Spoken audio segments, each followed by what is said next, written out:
Sir ये फैसला एक तो दम ये दाद एक तो ये देनी पड़ेगी, बहुत बहुत शोर 240 वाली सरकार, बैसाखियों वाली सरकार, मोदी जी थम ही नहीं रहे, एक के बाद एक। पहले वक्फ बिल कर दिया, वन नेशन वन इलेक्शन कह रहे हैं कर देंगे, अभी परसों होम मिनिस्टर ने कहा था कि लागू करेंगे इसी टर्म में, आज कैबिनेट से पास करवा दिया।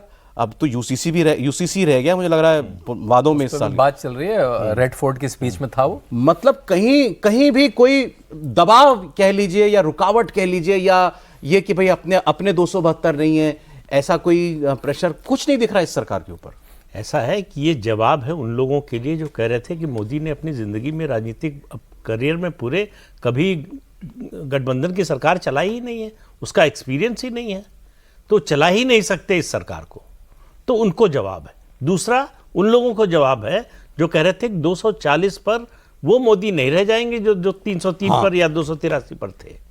तो राहुल गांधी रोज बोलते हैं कि कॉन्फिडेंस गिरा दिया है हमने, निराश दिखते हैं, हताश दिखते हैं, साइकोलॉजिकली ट्रैप कर लिया। तो उन सब लोगों के लिए जवाब है। और आप 240 की और संख्या की बात कर रहे हैं, कौन सी संख्या थी जब 370 खत्म किया था? राज्यसभा से शुरू किया, जहां पूरी तरह से माइनॉरिटी में थे, न केवल बीजेपी बल्कि एनडीए भी, वहां इंट्रोड्यूस किया जहां सबसे मुश्किल है। तो जो सबसे मुश्किल काम होगा वो मोदी करेंगे, ये मैसेज है। कह तो अभी भी रहे लोग कि नहीं करा पाएंगे, पास कहां से कराएंगे इसको, राज्यसभा में नहीं पास करा पाएंगे। तो यही तो 370 के बारे में कहा जाता था, कहां से पास कराएंगे, कभी होगी ही नहीं मेजॉरिटी इनकी राज्यसभा में, निकट भविष्य में तो कुछ नहीं होने वाला है। लेकिन आप देखिए जीएसटी का बिल ऑलमोस्ट सर्वसम्मति से पास हुआ दोनों हाउसेज में।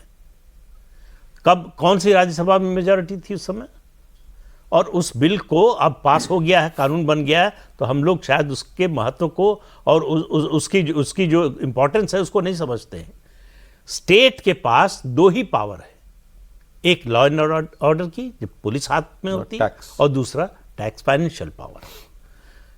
आजादी के बाद पहली बार हुआ कि स्टेट्स ने अपनी फाइनेंशियल पावर सेंटर को सरेंडर कर दी, और ऐसे समय में जब इतनी डिवाइसिव और इतनी बटी हुई पॉलिटिक्स थी।